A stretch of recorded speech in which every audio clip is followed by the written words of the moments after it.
Assalamualaikum warahmatullahi wabarakatuh. Tuan-tuan, saudara-saudara, ibu-ibu dan bapak-bapak yang sudi mendengarkan keterangan agama yang saya berikan di dalam kaset ini. Moga-moga Tuhan melimpahkan, mengurniakan rahmat dan nikmat-Nya kepada kita semuanya. Saya akan membicarakan suatu ayat yang bertemu di dalam surat Al-Baqarah. Bunyinya, Allahu waliyul ladzina amanu yukhrijuhum minadh dhulumati ilan nur walladzina kafaru awliya'uhumut taghut yukhrijunahum minan nuri ila dhulumat. Artinya, Allah adalah menjadi pemimpin bagi orang-orang yang beriman, orang yang mempunyai kepercayaan yang teguh. Dan Allah, apabila orang itu telah betul-betul menganggap Allah menjadi pemimpinnya, Allah pun menjamin mengeluarkannya daripada gelap gulita kepada terang benderang. Gelap gulita kebodohan kepada kecerdasan. Gelap gulita kehidupan tak tentu arah kepada tujuan yang sejati. Sebaliknya, orang yang kafir yang tidak percaya kepada Allah,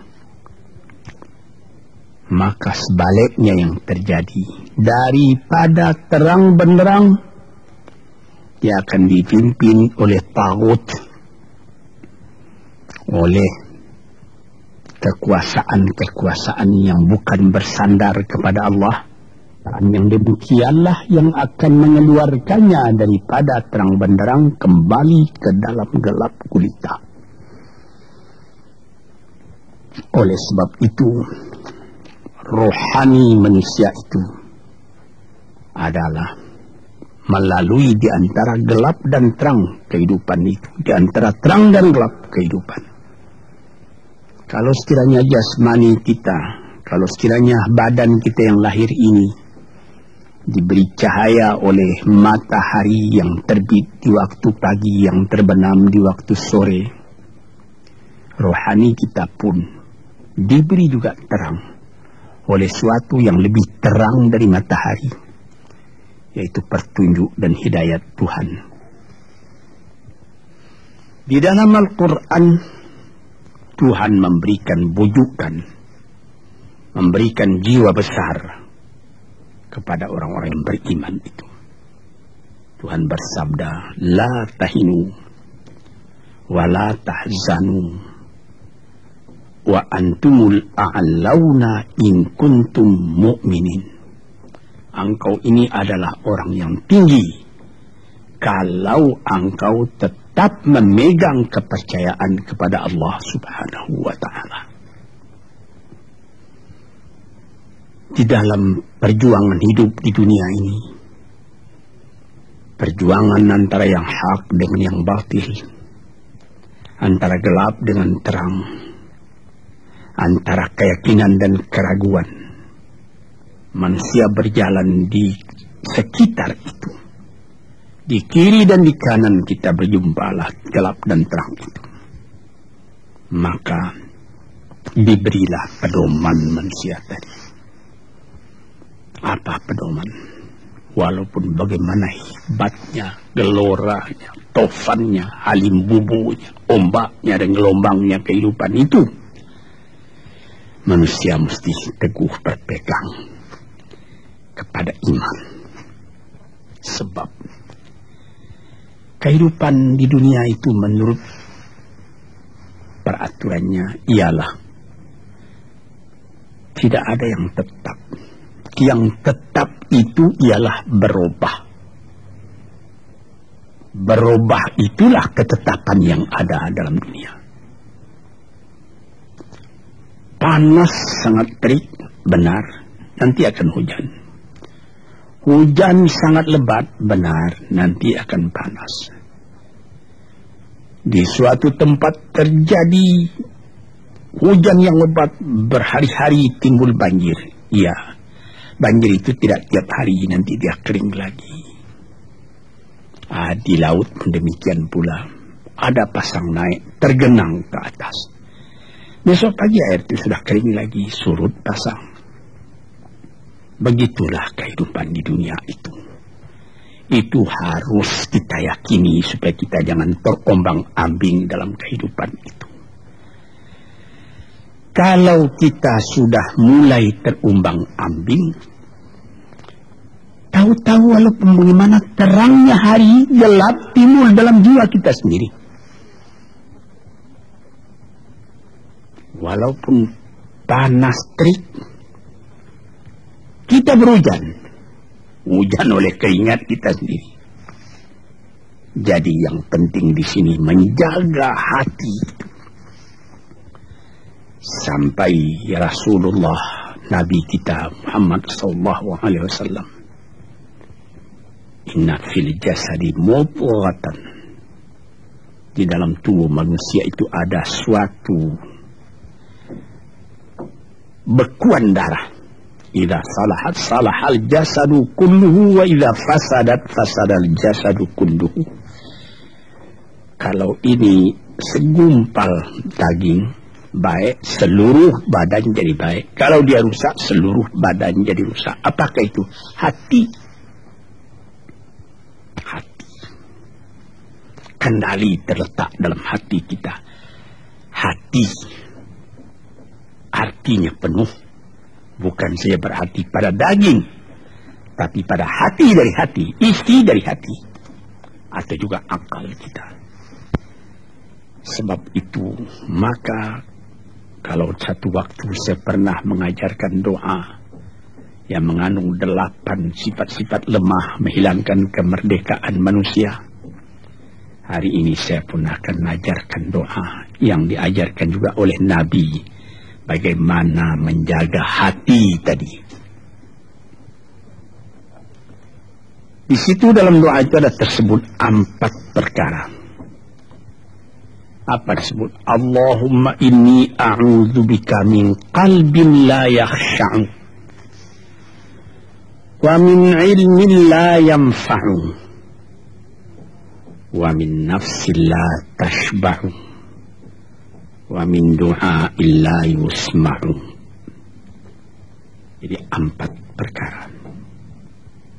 Yang pertama, Allahumma inni a'udzubika min qalbin la yakhsha. Aku sangat berlindung kepada Engkau ya Allah, janganlah sampai terjadi hati saya itu tidak khusyuk lagi. Ini bahaya ini. Mulai bahaya, mengancam kepada manusia. Kalau hatinya tidak khusyuk lagi. Hati khusyuk yaitu hati itu tentu jelas tujuannya kepada Allah. Allah menjadi pegangannya. Allah menjadi bentengnya. Allah menjadi ingatannya. Allah menjadi tujuannya. Dan kepada Allah dia kalau sembahyang menghadapkan diri, menghadapkan hati, maka permohonan kita yang pertama kepada Tuhan, ya Tuhanku, janganlah sampai hati saya ini tidak khusyuk lagi. Sebagai orang Islam, kita sembahyang 5 waktu. Di dalam Al-Quran dikatakan sembahyang itu ialah khusyuk, terpadu ingatan kepada Tuhan. Tapi kalau kita sudah, hati itu sudah mulai ditumbuhi penyakit, walaupun sembahyang mulai sejak Allahu Akbar, pikiran sudah menjalar kepada yang lain. Piutang belum menerima, utang belum terbayar, makanan belum masak, macam-macam lah yang teringat. Padahal kita dalam sembahyang. Ini apa arti sembahyang tadi lagi? Ini sudah mulai berbahaya ini. Banyak orang yang tidak meninggalkan sembahyang, tapi tidak ada bekas dari sembahyang itu kepada kehidupannya. Di dalam sembahyang kita baca, inna salati wa nusuki wa mahyaya wa mamati lillahi rabbil alamin. Sesungguhnya sembahyangku dan ibadatku dan hidupku dan matiku sama sekali terserah kepada Allah. Ini dirasakan dalam hati, bukan cuma disebut di dalam mulut. Sebagaimana dikatakan, bukan jadi lip service sebagai seput tangan penggosok-gosok mulut, bukan begitu. Yang dari hati. Kalau sudah dari hati yang khusyuk, ini berbekas kepada kehidupan. Aku tak takut menghadapi segala keadaan dalam hidup, sebab hatiku bertali dengan Tuhan. Dari Tuhan aku datang, kepada Tuhan aku akan kembali. Ini namanya hati yang khusyuk. Tapi kalau sekiranya bacaan tetap fasih, tapi tidak ada lagi dari hati, melainkan rutin saja. Mayang 5 waktu sehari semalam, tapi tidak merubah kepada perangai, tandanya sembahyang tadi tidak khusyuk. Ini yang pertama kita minta kepada Tuhan. Janganlah sampai kita mempunyai hati yang tidak khusyuk, hati yang tidak teringat kepada Allah. Kalau hati tidak ingat lagi kepada Allah, maka segala pekerjaan yang terlarang sudah ringan saja kita mengerjakan. Menipu, berdusta, membujuk orang lain mengerjakan perbuatan yang salah, mencela, memaki, itu karena tidak ingat kepada Allah, cuma ingat kepada diri sendiri saja. Ini yang pertama. Yang kedua dikatakan, wa min ilmin la yanfa'. Dan aku berlindung kepada Engkau ya Allah daripada ilmu yang tidak memberi manfaat. Padahal disebutkan oleh ahli-ahli, ilmu yang memberi manfaat itu membawa manusia kepada iman. Al-ilmu yad'u ilal iman. Ilmu itu membawa manusia kepada iman. Sekarang sudah ilmu banyak, tapi tidak membawa kepada iman, melainkan membawa kepada celaka. Sudah maju kepandaian orang, ilmu, pengetahuan orang, teknologi orang, sains orang, knowledge orang, dan segala macamnya. Tapi tidak ada manfaatnya kepada manusia. Cuma bahaya karena ilmu tadi yang datang kepada manusia. Sebagaimana ilmu manusia di abad ke-20 yang sangat penting, yaitu tentang tenaga atom. Maka timbullah bom atom, bom hidrogen, nuklir, sehingga manusia diancam sekarang ini oleh bahaya atom itu di mana-mana. Apabila kita lihat di televisi bagaimana mengadakan demonstrasi di Australia, di Jerman Barat, di tempat-tempat yang lain, melihat bagaimana bahaya atom itu kalau terjadi perang dunia yang ketiga. Ya Rabbi ya Karim, bom atom yang jatuh di Hiroshima itu belum ada artinya dibandingkan dengan bom yang sekarang, yang sedang disimpan oleh kerajaan-kerajaan, oleh negara-negara besar untuk menghancurkan. Nah, ini ilmu ini. Tetapi ilmu yang membawa bahaya, bukan saja tidak memberi manfaat, bahkan memberi bahaya.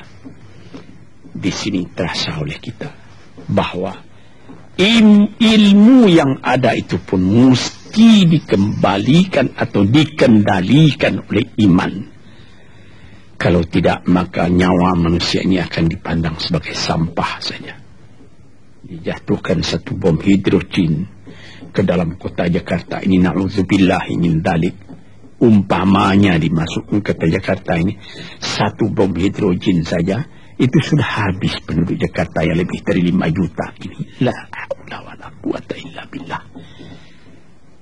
Ini minta kepada Tuhan, ya Allah, majulah ilmu manusia, majulah teknologi manusia, tetapi jangan hendaknya kemajuan itu membawa kepada bahaya. Jangan ilmu pengetahuan itu membawa kepada yang tidak memberi manfaat. Ini doa yang kedua kepada Allah, Tuhan sarwa sekalian alam. Yang ketiga disebut lagi, wa min nafsin la tashba'u, dan aku berlindung kepada Allah daripada nafsu, daripada diri, daripada ego, daripada tiap-tiap masing-masing diri ini yang tidak merasa kenyang. Ini juga bahaya besar. Inilah yang menimbulkan penjajahan di dunia.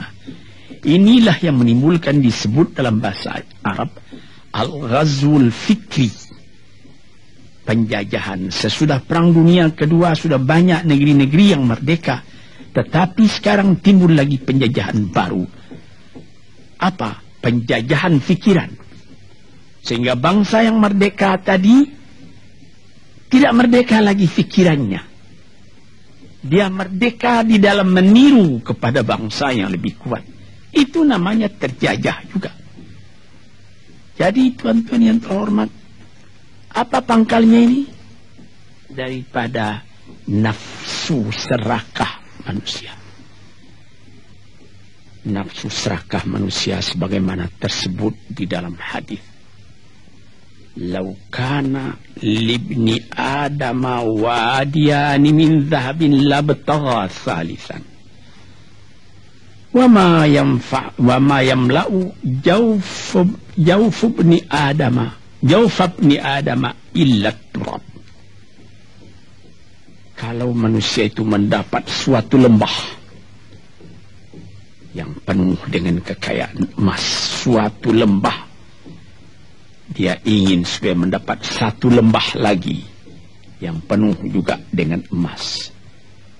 Dapat 2 lembah, dia minta 3 lembah lagi yang penuh dengan iman. Nafsu manusia tidak pernah kenyang. Padahal akhirnya kalau dia sudah menutup mata, tidak ada yang akan memenuhi perutnya melainkan tanah. Teringat akan cerita yang disampaikan oleh Graf Leo Tolstoy, pujangga Rusia yang terkenal, bahwa orang yang tidak mempunyai nafsu yang kenyang itu, pada suatu hari katanya, ada satu orang kaya mempunyai tanah yang luas. Dia mengatakan kepada orang, boleh tuan-tuan mengambil tanah kepunyaan saya ini, berapa tuan suka, berapa tuan mau. Syaratnya cuma begini, sepanjang yang tuan berjalan dari timur ke barat, lantas sebelum matahari terbenam tuan sampai kembali ke tempat tuan melangkah pertama tadi. Berapa saja tuan suka, boleh ambil tanah ini. Maka datanglah si tamak tadi. Tuan yang punya asli tanah tadi mengatakan, bawalah bakal, jangan lapar di jalan nanti. Baik, dibawanya nasi sebungkus, dia berjalan, jalan. Dari pukul 7 pagi. Kalau diambil kekuatan, hendaknya pukul 10 dia sudah makan. Melangkah lagi beberapa ratus meter atau sekian, nanti boleh kekuatan buat kembali. Sehingga sebelum matahari terbenam, dia sudah sampai ke tempat dia menuju bermula. Tetapi ini orang bernafsu betul, dia minta supaya banyak tanah yang didapatnya. Dibawanya nasi sebungkus, tapi dia tidak jalan di tengah jalan, tidak berhenti, kan nanti berapa meter itu nanti kalau saya berhenti, tanah yang kurang buat saya. Dia terus berjalan. Dia tidak ingat bahwa kekuatan masa pergi yang lebih cepat dengan kekuatan masa pulang yang lambat itu dia tidak taksir. Dia berjalan saja cepat-cepat. Sudah pukul 1 hari, sudah jauh perjalanan. Lantas nanti kembali. Kelemahan badan, kondisi dan suatu situasi tidak sama lagi. Tidak secepat dia pergi dahulu lagi dia pulang kembali. Maka bukan pukul 7 dia sampai, atau pukul 5 sore tadi dia sampai ke tempat dia berjalan bermula, karena dia jalannya sudah lunglai, kaki sudah penat, badan sudah letih. Kira-kira baru pukul 2 dia tidak dapat berjalan lagi karena sudah lapar. Dia coba makan sedikit pun tidak bisa lagi seenak makan yang tadi. Habis makan pun dia berjalan lagi. Pukul 3 dia terhenti. Jauh lagi baru sampai tempat yang pertama. Menurut syarat yang diberikan oleh mempunyai tanah yang pertama, kalau engkau tidak sampai ke tempatmu yang pertama tadi sorenya, tanah ini tidak engkau dapat lagi semua. Memang tidak sampai dia. Pukul 4 dia sudah berhenti berjalan, tidak kuat lagi. Mata sudah gelap. Akhirnya karena terlalu capek, terlalu penat, mati dia di tengah jalan. Berapa dia dapat tanah tadi lagi? Cuma sepanjang badannya untuk kuburannya, yang lain tinggal semua. Ini satu misal yang dibawakan oleh Ralph Leo Tolstoy, yang sesuai dengan hadis Nabi tadi, nafsul la tashba, diri manusia yang tidak pernah merasa kenyang. Kita berkehendak tidak berbatas, tapi tenaga kita sendiri berbatas. Ini kerap kali tidak difikirkan oleh manusia. Dia punya angan-angan, dia punya macam teori yang dikeluarkan. Dia lupa bahwa nanti tenaganya itu akan terbatas karena sakit, karena lapar, karena tua. Sebagaimana pepatah dari nenek moyang kita, tanda-tanda dikirimkan lebih dulu bahwa kita tidak akan lama lagi di sini. Apa? Rambut, gigi, mata sudah mulai kabur. Uban sudah mulai bertabur. Gigi sudah mulai gugur. Kulit sudah mulai kendur. Kalau mata sudah kabur, uban sudah bertabur, gigi sudah gugur, kulit sudah kendur, sudah 4 perkara. Yang kelima ialah pintu kubur. Ini kerap kali manusia lupa yang demikian. Sebab itu dikatakan, ya Tuhanku, janganlah sampai aku ditumbuhi oleh penyakit nafsu yang tidak mau kenyang-kenyang itu. Nah ini, kemudian itu timbul lagi doa yang keempat. Disebutkan di situ, wa min du'a illa yusma'. Ini lebih berbahaya lagi. Ini sudah puncak dari bahaya. Apa artinya? Dan aku berlindung kepada Engkau ya Allah daripada doa yang tidak didengar lagi. La ilaha illallah. Mendoa ya Allah, kasih aku ini, kasih aku kesempatan, tapi tidak didengar lagi. Tuan-tuan, para pendengar kasetku yang tercinta, ada tersebut dalam hadis Nabi, wa malbasuhu haramun wa mashrabuhu haram wa ghudhiya bil haram. Ya Rabb, fa'anna yustajabu lah. Ash'asa aghbara, badan sudah penuh dengan kotoran, penuh debu. Yang mudu ilaihi ila sama, menadahkan tangan keduanya ke langit. Ya Rabbu, ya Rabbu, ya Tuhanku, tolong aku, ya Allah, bela aku. Padahal yang dimakan haram, yang diminum haram, dibesarkan dengan yang haram. Fana yustajabulah. Dengan jalan apa Allah Ta'ala akan mengabulkan doa itu? Badan kotor menghadap kepada yang bersih, meminta diberi kebersihan. Bagaimana caranya? Tuan-tuan yang terhormat, pernah dalam Quran Tuhan mengatakan, la yanzuru ilaihi wa la yukallimuhum Allah wa la yanzuru ilaihi. Allah tak mau mengajak dia bercakap dan Allah tidak memandang kepada dia. Saya sendiri dengan segala kerendahan hati mengatakan bagaimana beratnya kita bertemu dengan seorang orang besar, lalu dia mengulurkan tangan kepada kita, tapi mata kita tidak dilihatnya. Sengsara rasanya. Bagaimana dengan Tuhan kalau Tuhan tak mau melihat kita? Nah, sebab itu para pembaca, pendengar kaset yang tercinta, berdoalah kepada Tuhan supaya hati kita selalu terbuka. Jangan sampai kita mempunyai hati yang tidak khusyuk, ilmu yang tidak memberi manfaat, jiwa yang tidak pernah kenyang, dan doa yang tidak didengar. Ya Allah, dengarkan doa kami dan tunjukkan kepada kami jalan yang benar dan beri kami terang dalam kehidupan ini. Yang keempat ialah wa min du'a illa yusma'. Dan aku berlindung kepada Engkau ya Allah, jangan sampai doaku tidak terdengar, tidak didengar oleh Tuhan.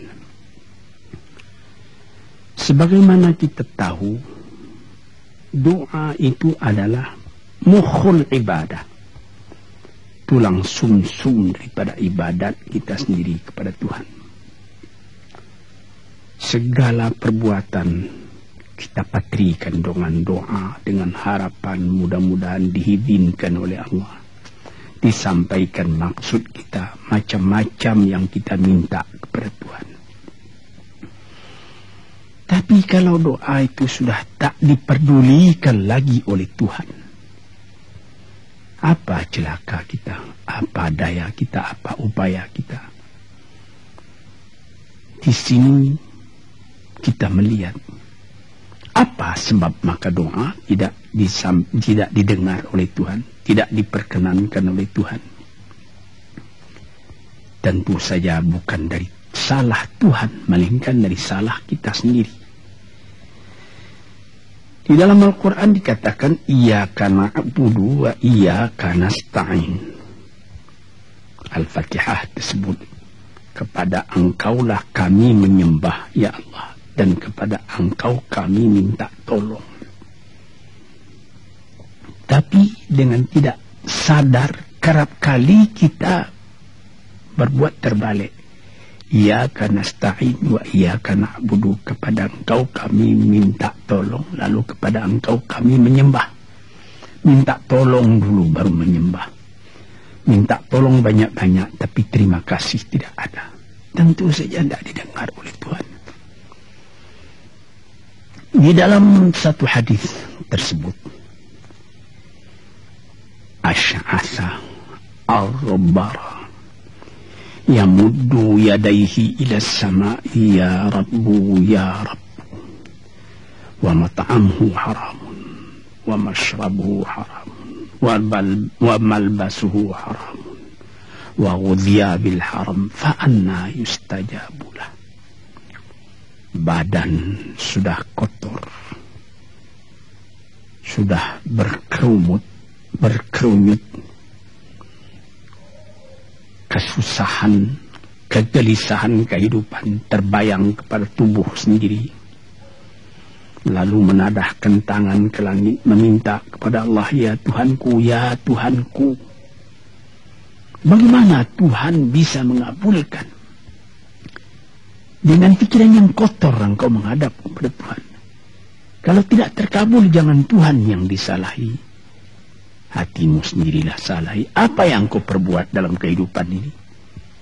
Di mana terdesak engkau ingat kepada Tuhan. Di zaman kesenangan engkau lupakan Tuhan. Di dalam mendapat percobaan engkau merengek mengadu kepada Tuhan. Jiwa yang seperti ini janganlah sampai timbul pada diri kita sendiri. Saya sudah mengalami apabila saya berhadapan-hadapan dengan orang besar. Saya ingin dia menghadapkan matanya kepada saya. Apa kabar saudara? Kabar baik. Dia lihat mata saya lihat mata dia. Tapi kalau ketika dia bersalam dengan saya, dia melihat kepada orang lain, bukan main sakit hati saya. Apa salah saya maka dia begitu? Mengapa tidak saya yang dipandang?